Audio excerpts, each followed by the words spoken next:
Hi, everybody. Today I'm going to be talking about the books I read in the month of April and framing it in terms of expectation versus reality. And the reason I'm doing it this way is because there are two books I read in the month of April that have been on my TBR for a long time that I finally got to. And so I want to talk about what my expectations were and the reality of the experience. So the first of these being Ship of Magic by Robin Hobb. This is book one in the Live Ship Traders trilogy, following the Farseer trilogy, and the second series in the larger realm of the Elderlings.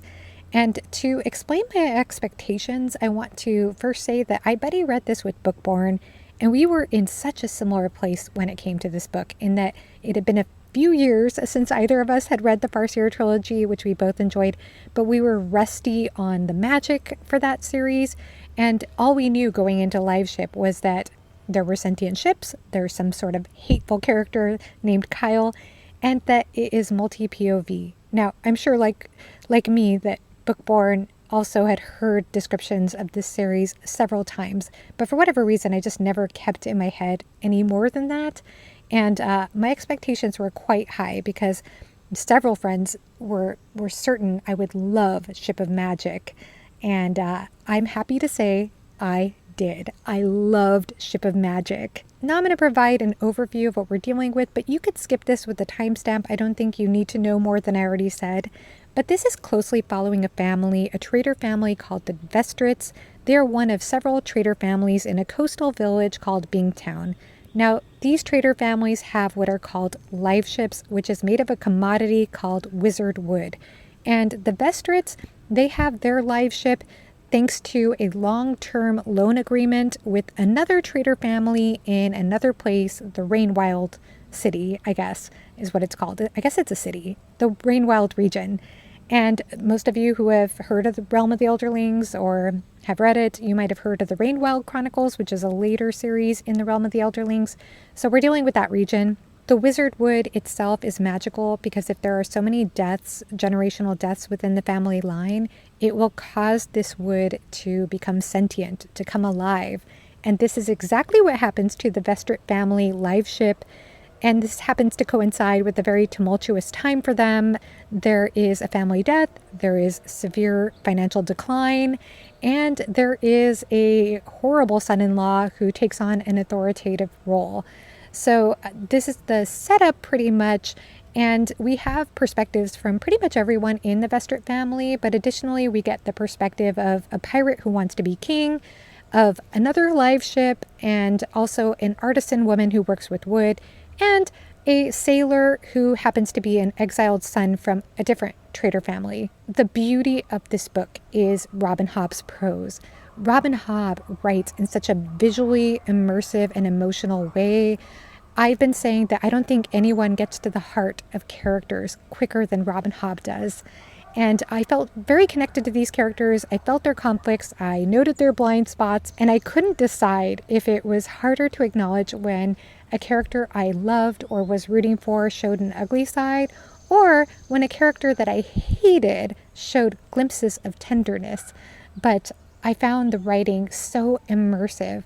I found myself easily losing track of time every time I pick up this book, and I also found that I even enjoyed the sentient ship perspectives, which I didn't expect.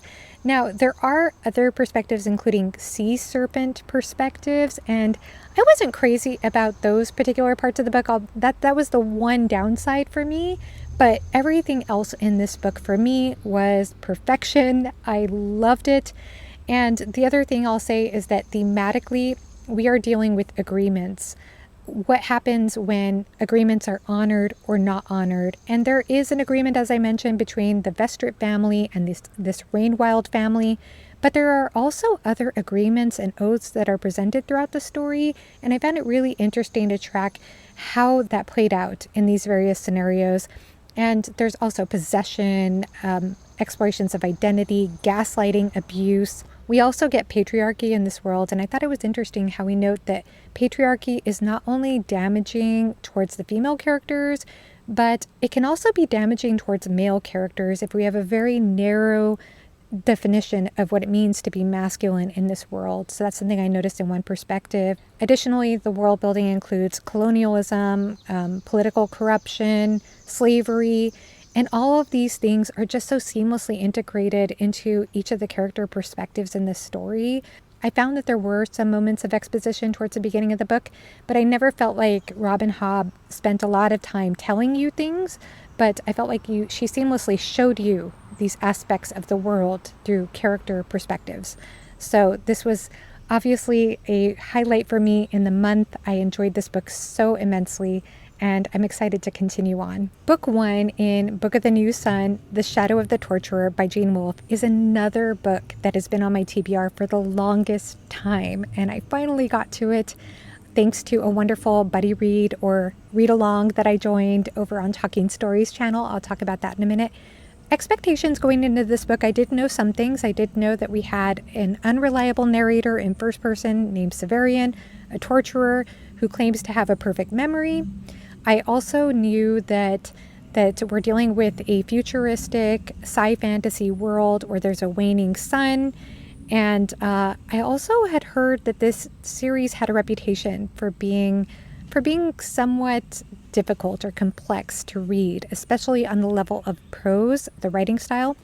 So I was actually kind of intimidated going into this book because I knew I was going to read it, but I did have some nervousness going into it. And okay, the reality of the experience is that I thought I understood what I was reading until I joined the discussion over on John's channel.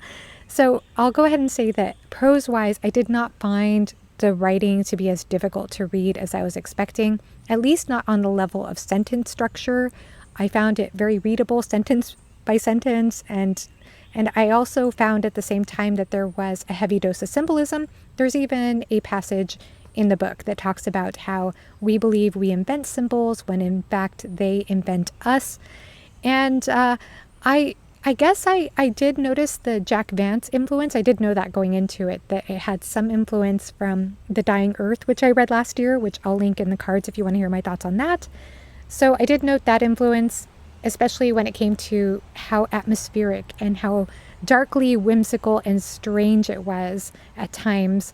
And yet, like I said, there were several things that I think I didn't read carefully enough that were revealed to me in the discussion on John from Talking Stories channel. I don't think I was alone in feeling that way.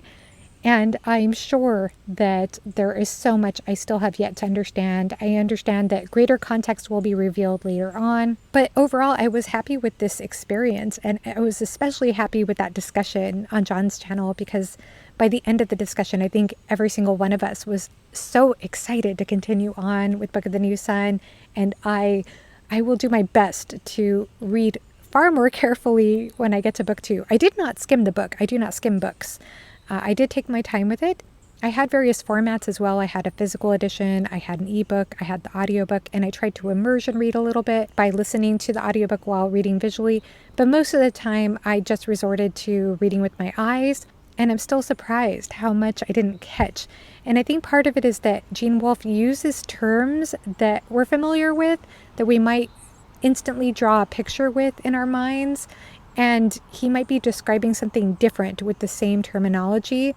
He also uses archaic terms at times and then some of his own terminology, and he also shows an evolution of language over time, such as earth being spelled U-R-T-H rather than E-A-R-T-H. So it has many intriguing elements.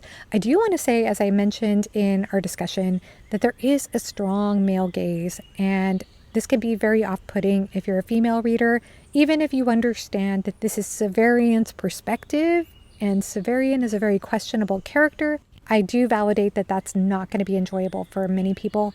So I just want to put that warning out. And I also mentioned this in the discussion, but I felt thematically that as far as I could glean so far, again, I don't feel like I've even scratched the surface with this book.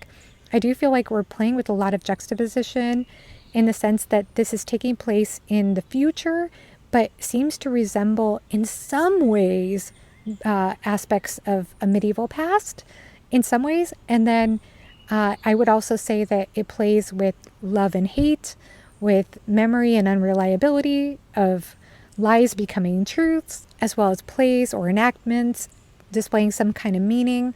So there was a lot that was explored that was interesting to me, at least as far as I could glean again. And I'm so excited, like I mentioned, to read book 2. Now on to books I picked up on a whim. My Cousin Rachel by Daphne du Maurier is a Gothic novel that was published in 1951. This is 13 years after Rebecca. I read Rebecca last year and loved it. It made it into my top 10 books of the year. And so I was excited to read more from du Maurier, to experience more of her writing. And I had heard from my friend Murphy that this book, at least for Murphy, was better than Rebecca. So I did have high expectations in that I loved du Maurier's writing, and I had heard such high praise from Murphy, and I was excited to get into another Gothic novel. I was just in the mood for something like that, and I happened to see this on my Libby app. I did check out the audiobook for this, which was excellent. And I'm happy to say that I really enjoyed this book. I did not love it more than Rebecca, and I'll get to that in a bit. First, I'm going to talk about what we're dealing with here, and again, you could skip this part. But this is following in first-person narration a 24-year-old male named Philip. Philip has been brought up by his older cousin, his wealthy older cousin Ambrose, at this really luxurious estate in Cornwall. And Ambrose is a bachelor who has a disdain for women, which is all the more perplexing when Ambrose takes a trip to Italy and sends letters back to Philip about ending up in a whirlwind romance and marriage with a widow named Rachel. Then the letters suddenly start to change tone as we learn that Ambrose's health takes a turn for the worse, and he suddenly has negative feelings towards Rachel. So then Philip is left wondering if his cousin Rachel, as she's his cousin Rachel now, as she's married to his cousin, he's left to wonder if Rachel is the victim of Ambrose's sexist mindset reemerging, or if Rachel is a black widow. The story is richly atmospheric with lilting descriptions of the manor and the property, the estate where Philip resides. And we're noting through Philip's perspective, his slowly changing perspective, his slowly changing disposition. And this is leading us to have more intrigue about Rachel and also about Philip's reliability. It's also a slow burn book that lingers on conversations and leads us to more questions as we go on. And I really enjoyed this story. I enjoyed the ending. But as I mentioned, I did prefer Rebecca. And the reason I enjoyed Rebecca more than My Cousin Rachel is because I felt a deeper connection to the iconic Manderley estate. And I also loved the character of Miss Danvers because she reminded me so much of my first grade teacher. But I will say this, I think that Philip, the narrator in My Cousin Rachel, is a much stronger character, much stronger narrative perspective than the nameless character in Rebecca. I don't know if that's a hot take or not, but I think there is something to be said for Philip's character in this story. And it's really interesting because he is a male character. And just if you learn more about du Maurier and her sexuality and the way that she understood herself, her gender identity, it's really interesting just to note that. I really enjoyed the story though, like I said, even though I enjoyed Rebecca more. And I would highly recommend it, especially if you're new to Gothic literature. I think a 20th century Gothic literature book is probably going to be more consumable than something from like the 17th or 18th century. And there is a recent movie adaptation, which I have not seen. Last Call at the Local by Sarah Gwender Ruiz is a contemporary Irish pub romance that heavily explores ADHD and OCD.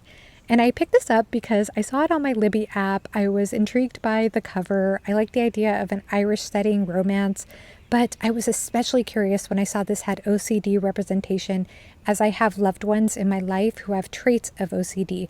Now, there are different types of OCD. This book explores harm OCD specifically. And as far as my expectations are concerned, I did not have high expectations. I do not usually pick up romance. I mean, it's not my go-to genre. I just pick it up as a palate cleanser now and then. And I thought it might serve that purpose, but also I was just so curious again about the OCD part. So I went in with an open mind, and I'm pleased to say that I enjoyed this, or I got something out of it, I should say. It served its purpose for me. And at the same time, I don't widely recommend it because, one, I think most of my viewers are not romance readers. But even if you are a romance reader, you might be disappointed in that most of the story heavily explores the mental health issues. It does eventually come around to the romance, but it almost feels like the romance is an afterthought compared to those other topics, at least for the first half or 3/4 of the story. So, I mean, I think it's geared towards a very specific audience. But as far as an overview of what we're dealing with, we are following two characters. It's actually dual perspective, and I listened to the audiobook, which had two narrators, a male narrator who was Irish, I think, who had an Irish accent anyway, and a female narrator. And so the female character is named Rain. Rain is a musician, a traveling musician, med school dropout from Boston. And she ends up really down on her luck one day when she enters this pub in Cove, Ireland. And lo and behold, this really gorgeous tattooed man enters named Jack. And Jack ends up presenting an opportunity that allows Rain to stay in Ireland a bit longer. But there is also instant chemistry here, instant flirting that happens. But one of the major conflicts in the story is that Rain has ADHD, and that's represented through impulsive behavior, oversharing, which happens early on in the book, as well as disorganization, misplaced items. I'm trying to think of some of the other ways it shows up, but it does show up in quite a few ways. And then our character Jack has OCD, harm OCD, as I mentioned before. So he's constantly having intrusive thoughts that have to do with this fear that he's going to hurt people. And I really appreciated the way OCD was represented through this story. Now, my husband is a counselor, so I was able to ask him a lot of questions while I listened to this story. And as far as I can tell, I think that the representation was very good. Even though, of course, no mental illness is going to look the same for every person, I still think it's helpful to see it illustrated in a fictional context, because it's one thing to read like a DSM description or to look up articles, but I think it's a whole other thing to read as though you're in the perspective of someone who has this.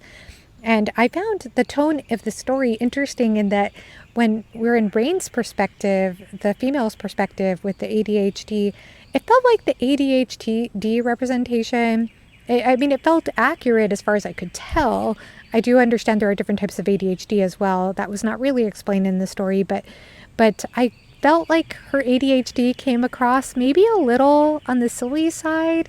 Like, for example, a misplaced avocado sock. It was something they almost joked about in the story. And it did create conflicts for her, I should say that. I mean, her ADHD was a challenge for her in life.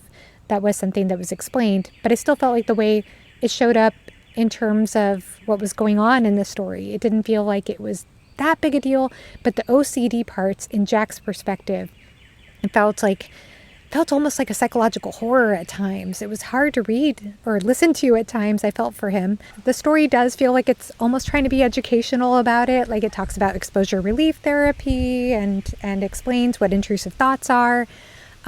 So I think people might find that annoying. It does have some cringy prose when it comes to the romance, like, he is sex on a stool and I bet he knows it, or that sophisticated bad boy look is really working for me. I mean, it's a contemporary romance. I guess people talk this way. I don't talk this way, but whatever. So yes, it did have that, but otherwise it was, like I said, I got what I wanted out of it. So those are the books that I read this last month.